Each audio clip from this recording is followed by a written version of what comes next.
नमस्कार दोस्तों, स्वागत है आपका हमारे चैनल में जहां पर आपको स्टॉक मार्केट की लेटेस्ट न्यूज़ मिलती रहती है। दोस्तों, आज हम डिस्कस करने जा रहे हैं डेब्ट फ्री कंपनीज के बारे में जिनका कर्जा ज़ीरो है। तो ये एक बहुत इंपॉर्टेंट फैक्टर बन जाता है कंपनीज के लिए। अगर किसी कंपनी में डेब्ट ज़ीरो है तो ऑटोमेटिकली अट्रैक्टिव बन जाती है। और मल्टी बैगर स्टॉक्स की एक खासियत होती है कि उनका डेब्ट बहुत कम होता है और अगर डेब्ट ज़ीरो हो जाए तो वहाँ पर मल्टी बैगर बनने के चांसेस ज़्यादा हो जाते हैं। तो हम 4 से 5 ऐसी कंपनीज के बारे में देखेंगे, आज डिस्कस करेंगे क्या उनको खरीदना चाहिए इस प्राइस पर या नहीं, और साथ में देखेंगे उनकी परफॉर्मेंस कैसी रहती है। तो फर्स्ट कंपनी शुरू करते हैं दोस्तों। पहली कंपनी है HDFC asset management company, HDFC AMC. काफी जानी मानी कंपनी है। एसेट मैनेजमेंट का काम है इनका, यानी क्लाइंट से पैसे पूल करती है अलग अलग जगह से और वहां पर बॉन्ड्स में, मार्केट्स में, रियल एस्टेट में अलग अलग जगह इन्वेस्टमेंट कर कर क्लाइंट्स के लिए प्रॉफिट जनरेट करती है। पर इस समय आप देखेंगे मैक्सिमम लाइफ टाइम का चार्ट है ये, तो अपने लिस्टिंग प्राइस से तो काफी ऊपर चल रहा है। पर आप देखेंगे कि एक 3,300 के आसपास का अच्छे से लेवल बनाकर रखा था कंपनी ने। पर कोविड सिचुएशन के बाद से वैसा स्टॉक है जो रिकवर नहीं किया है, क्योंकि इकोनॉमी डाउन है। और किसी भी शेयर या किसी भी बॉन्ड, किसी भी एसेट में बता दूं मैं आपको, वहां पर कोई श्योरिटी नहीं है कौन सा ऊपर जाएगा कौन सा नीचे। आप देख रहे होंगे जैसे हाल ही में गोल्ड के प्राइसेस बढ़ गए थे। तो ऐसे में जो कंपनी, एसेट मैनेजमेंट कंपनी अच्छे रिजल्ट देगी वो काफी ज्यादा तेजी दिखा सकती है। और यहाँ पर H D F C AMC बहुत बड़े अमाउंट का एसेट अपने अंडर कंट्रोल करती है, तो यहाँ पर इसके चांसेस ज्यादा हो जाते हैं एक अच्छे रिजल्ट देने के। इसलिए दोस्तों काफी अच्छे प्राइस पर मिल रही है अगर आप लॉन्ग टर्म के लिए इन्वेस्ट करना चाहते हैं। वैसा स्टॉक है जहां पे आपको इन्वेस्ट करके कुछ सालों के लिए छोड़ देना चाहिए। वो स्टॉक नहीं है जहां पर आप 2 या 3 दिन के लिए ट्रेडिंग कर ले, क्योंकि आप देखेंगे लिस्टिंग के बाद भी कंपनी ने शानदार रिटर्न देते, अच्छी परफॉर्मेंस थी। और उसके बाद एक अच्छा 3,200 के लेवल बना लिया था, मैं एक्सप्लेन कर चुका हूँ आपको। और वहां पर कोविड सिचुएशन के बाद से 2,000 के लेवल के बाद से कंपनी ज्यादा रिकवर नहीं किया है, तो कंपनी काफी अट्रैक्टिव लग रही है। यहाँ पर अगर हम फाइनेंशियल्स देखें कंपनी के, तो आप देखेंगे, मैं जूम कर देता हूँ, तो एक क्वार्टरली रिजल्ट से अगर हम एनुअल से कंपेयर करें कंपनी के, तो आप देखेंगे 1400 करोड़ का सेल्स होती रही कंपनी में 2016 में, जो 2000 करोड़ की, यानी लगातार इंक्रीज हो रहे हैं सेल्स। वहीं पर और इंपॉर्टेंट चीज है कि तो टोटल इनकम कंपनी की 2143 करोड़ सही है। और आप नेट प्रॉफिट देखिए, 477 करोड़ होता रहा मार्च 2016 में, और वो इंक्रीज होते रहे 2020 ईयर एंडेड में 1262 करोड़ हो गया है। तो यहाँ पर आपको एक लंबा उछाल देखने को मिल रहा है, 2.5 से 3 गुना उछाल देखने को मिल रहा है। और इसलिए कंपनी अच्छा परफॉर्म कर रही है। और यहाँ पर कोविड सिचुएशन के बाद ये कंपनी के रिकवर होने के सबसे ज्यादा चांसेस है, इसलिए लॉन्ग टर्म पोर्टफोलियो में कंपनी होनी चाहिए। मैं आपको रिकमेंडेशन दे रहा हूँ, आप इसके बाद और एनालिसिस करिए अपना, और उसके बाद डिसीजन लीजिए। दूसरी कंपनी में लाया हूँ आपके लिए दोस्तों, टाइक इंडस्ट्रीज लिमिटेड। कम लोगों ने नाम सुना होगा, फार्मास्यूटिकल कंपनी है ये। और यहाँ पर इसने बहुत ही शानदार रिटर्न दे दिया। अगर मैं मैक्सिमम टाइम का चार्ट लगाऊं तो आप देखिए कि कंपनी 2000 के आसपास लिस्ट हुई थी, और वहां पर कई सालों तक ये 16 से 20 रुपए के प्राइस रेंज में चली। और फिर कंपनी की सेल्स में इंक्रीज हुई। कोविड सिचुएशन के बाद देखिए, फार्मा सेक्टर एक ऐसा सेक्टर है, अगर मैं 1 ईयर का चार्ट लगाऊं तो फार्मा सेक्टर एक ऐसा सेक्टर है जिसने हाल ही में जुलाई के बाद से अच्छे रिटर्न्स देना शुरू कर दिए थे। कि कोविड सिचुएशन के बाद से वो बिजनेस है, आईटी को मिला ले तो, जिन्होंने अच्छे रिटर्न्स दिए हैं। इनकी फाइनेंशियल और इनकी बैलेंस शीट अच्छी परफॉर्म किया है कोविड सिचुएशन के बाद भी। तो यहाँ पर आप देखेंगे कि 73 के आसपास चल रहा था लॉकडाउन के आसपास, और उसके बाद ये तकरीबन 327 और 340 के प्राइस को छू कर आया था। तो इसके लिए मैं आपको रिकमेंड करूंगा एक बार इसको सेटल होने दीजिए, क्योंकि इस कंपनी में एक इंपॉर्टेंट बात ये है, कंपनी इतनी बड़ी नहीं है। अगर आप मार्केट कैप देखेंगे तकरीबन 270 करोड़ का ही है, लेकिन कंपनी का डेप्ट जीरो है। तो यहाँ पर हमारा मेन वही सवाल है कि कंपनी का डेप्ट कितना है, तो कंपनी का डेप्ट है जीरो। और यहाँ पर हम कंपनी के फाइनेंशियल्स देख लेते हैं, तो आप देखेंगे कि ये एनुअल है।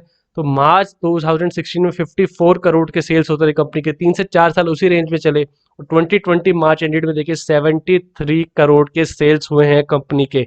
और वहीं नेट प्रॉफिट आप देखेंगे तो 5 से 7 करोड़ का आता रहा पिछले 2 साल से, लेकिन अब 17 करोड़ का हो गया है। और जून क्वार्टर में आप देखिए 18 करोड़ का रेवेन्यू आया कंपनी का, तो ईयर ऑन ईयर 16% इंक्रीज है, यानी लगातार इंक्रीज हो रहा है कंपनी का रेवेन्यू। और यहाँ पर सबसे अट्रैक्टिव बात हो जाती है कि डेप्ट फ्री कंपनी है।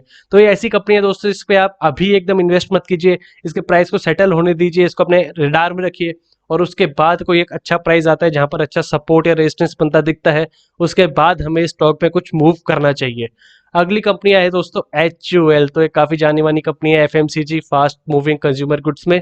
यहाँ पर बहुत अच्छे रिटर्न दिए और कंपनी का कोविड सिचुएशन के बाद में अच्छा रिजल्ट रहा है, क्योंकि कोविड सिचुएशन के बाद जो FMCG प्रोडक्ट्स है वो काफी ज्यादा बिकने लगे थे। तो इसका अगर चार्ट फ्रेम दिखाऊं तो पिछले 5 साल में ही कंपनी 800 के आसपास चल रही थी और उसके बाद हाई आप देखें 2400 2500 के आसपास का हाई बनाया था। तो कोविड सिचुएशन के बाद ये कंपनी रिकवर हो गई है, लेकिन ये भी ऐसी कंपनी है दोस्तों जो आपके लॉन्ग टर्म पोर्टफोलियो में होनी चाहिए और ये वो कंपनी है जिसको आपको डिप्स पर बाय करना चाहिए। अगर कोई भी सिचुएशन की वजह से कंपनी का बिजनेस अगर सेम रहता है लेकिन 10 से 20% की गिरावट आती है तो वहां पर आपको बाई ऑन डिप्स की सलाह है। इसमें परफॉर्मेंस देखी जाए कंपनी की तो आप देखिए कि सेल्स कंपनी के 10,731 करोड़ कर रहे हैं हाल ही के क्वार्टर में, और इसको अगर हम एनुअल देखें तो आप देखिए 32,000 करोड़ से इंक्रीज होकर तकरीबन 40,000 करोड़ तक हो गए हैं सेल्स मार्च 2020 ईयर एंडेड में। वहीं हम कंपनी के अगर नेट प्रॉफिट देखें तो 4,100 करोड़ के आसपास से 6,700 करोड़ हो गए हैं। तो यहाँ भी हमें सीधा 50% से ज्यादा का इंक्रीज देखने को मिल रहा है। इसलिए ये भी ऐसी कंपनी जो लॉन्ग टर्म के लिए आपके पोर्टफोलियो में होनी चाहिए, क्योंकि FMCG में काफी जाने माने ब्रांड्स हैं जो HUL के अंडर आते हैं। तो जिन ब्रांड्स की आप एड्स देखते हैं लगातार, जो आप लगातार मार्केट में देखते हैं, वो स्टॉक्स आपकी नज़र में ज़रूर होने चाहिए। अगला स्टॉक है दोस्तों IRCTC। तो इसने तो लिस्टिंग होते ही तकरीबन 100% का गेन ऑलरेडी दे दिया था, लेकिन उसके बाद भी अगर मैं मैक्सिमम टाइम का चार्ट लगाऊं तो आप देखेंगे 779 के बाद भी इसने बहुत अच्छे रिटर्न दिए। 1930 तक होके आया था, लेकिन उसके बाद से ये वो सेक्टर है जो कोविड सिचुएशन में बहुत ज्यादा हिट हुआ है और अभी भी रिवाइव कर रहा है। हालांकि कंपनी ने बोला है कि अक्टूबर तक सिचुएशन नॉर्मल हो जाएंगी और अभी खबर ऐसी आ रही है कि 40 पेयर्स ट्रेन के और चलाए जाएंगे, यानी टोटल 80 ट्रेन और चलाई जाएंगी। यहाँ पर कंपनी का मेन रेवेन्यू आता है दोस्तों फूड केटरिंग से, रेलवे से, टूरिज्म से। तो इन बिजनेस से कंपनी का अच्छा रेवेन्यू आता है। जहां पर ये बिजनेस नॉर्मल हो गया तो ये कंपनी काफी जानी मानी कंपनी है, ये बहुत अच्छे से स्ट्रॉन्ग रिटर्न दे देगी। हालांकि अभी ओवर वैल्यूड बताई जा सकती है और गवर्नमेंट भी अपना ऑफर फॉर सेल के थ्रू डाइवेस्टमेंट कर रही है कंपनी में, तो ये प्राइस काफी हाई लग रहा है अभी। तो एक बार डाइवेस्टमेंट हो जाने दीजिए और एक बार उसके बाद बिजनेस अगर स्टेबल हुआ तभी आपको अच्छे रिटर्न्स दे सकती है, क्योंकि कंपनी ऑलरेडी अपने पिछले 1 साल भी नहीं हुआ और ऑलरेडी 2 से 3 गुना ऊपर जा चुकी थी। तो इसलिए एक बार इसके प्राइस को आप कंसोलिडेट होनी चाहिए। अगर 1000 के रुपए के आसपास आता है इसका प्राइस OFS के बाद, तब आप इसको बाई कर सकते हैं। बाकी आप अपना डिसीजन लीजिए। ये भी दोस्तों जीरो डेप्ट कंपनी है, मैं बार बार रिमाइंड कर रहा हूँ आपको। आज हम उन्हीं कंपनीज की बात कर रहे हैं जो जीरो डेप्ट कंपनीज है। तो सेल्स देखिए कंपनी की 1366 करोड़ से 2275 करोड़ हो गए हैं 4 से 5 साल के अंदर। तो यहाँ भी 50% का इंक्रीज। और नेट प्रॉफिट आप देखिए 188 करोड़ से 528 करोड़। तो हम देख रहे हैं सेल में सिर्फ 50% का इंक्रीज देखने को मिल रहा है, लेकिन नेट प्रॉफिट में 3 टाइम्स हो गया है। तो यहाँ पता लग रहा है कंपनी अपने एक्सपेंडिचर कॉस्ट को कम कर रही है, वहां पर काफी ऑप्टिमाइज्ड खर्चे कर रही है, ऑप्टिमाइज्ड एक्सपेंसेस हैं, इसलिए हमें ये नतीजे देखने को मिल रहे हैं। तो ये स्टॉक भी ऐसा है जिसको आपको बाई ऑन डिप्स करना चाहिए और फिलहाल तो आपको एक प्राइस पे कंसोलिडेट होना चाहिए, क्योंकि अभी काफी यूफोरिया की वजह से लोगों ने खरीदा हुआ है शेयर कि अब ट्रेंड्स चल जाएंगी और ये ऊपर भागेगा। लेकिन ऐसा स्टॉक नहीं है दोस्तों जिसमें आपको छोटे टर्म के गेंस दिखने हैं। ऐसा स्टॉक है जो आप लॉन्ग टर्म में पोर्टफोलियो में रखना चाहिए। अगली कंपनी है दोस्तों ICICI प्रूडेंशियल लाइफ इंश्योरेंस। तो ये भी काफी जानी मानी कंपनी है दोस्तों। तकरीबन 1 लाख करोड़ के एसेट्स हैं इस कंपनी के अंडर लाइफ इंश्योरेंस में। मैक्सिमम टाइम का चार्ट फ्रेम देखेंगे तो आप देखिए 2016 में लिस्टिंग के बाद से 310 के आसपास लिस्ट हुआ था और उसके बाद कंपनी ने हाई बनाया था 522 523 का। लेकिन कोविड सिचुएशन के बाद से कंपनी 304 के बाद यहाँ देखिए आप ये भी रिकवर नहीं हुआ है, कि आप जानते हैं ये भी वैसा बिजनेस है जो अभी स्टेबल होगा तभी तभी स्टॉक में एक तेजी आने को दिखेगी। तो ये भी ऐसा स्टॉक है दोस्तों जो डेप्ट फ्री है, कंपनी बिल्कुल डेप्ट फ्री है। तो डेप्ट फ्री से ये फायदा होता है कि कंपनीज को कोई लाइबिलिटीज नहीं रहती आगे के टाइम में, इसलिए कंपनी अपना बिजनेस एक्सपेंड करने में वो पैसा लगा सकती है, जो डेप्ट वाली कंपनीज को ये प्रिविलेज नहीं होती है। यहीं पर हम कंपनी के रिजल्ट देखें तो आप देखें कंपनी के क्वार्टरली सेल्स है, एनुअल देखते हैं हम तो एनुअल की आप देखेंगे 1809 करोड़ की सेल्स रही 2016 में, जो इंक्रीज होकर 2651 करोड़ हो गई। तो यहाँ देखिए आप 2019 से 20 में सीधा हमें बड़ा उछाल देखने को मिल रहा है जो पहले कभी नहीं मिला। एक ही रेंज में चल रही थी कंपनी की सेल्स 3 से 4 साल में। तो लिस्टिंग के बाद कंपनी ने काफी शानदार सेल्स दिखाई है।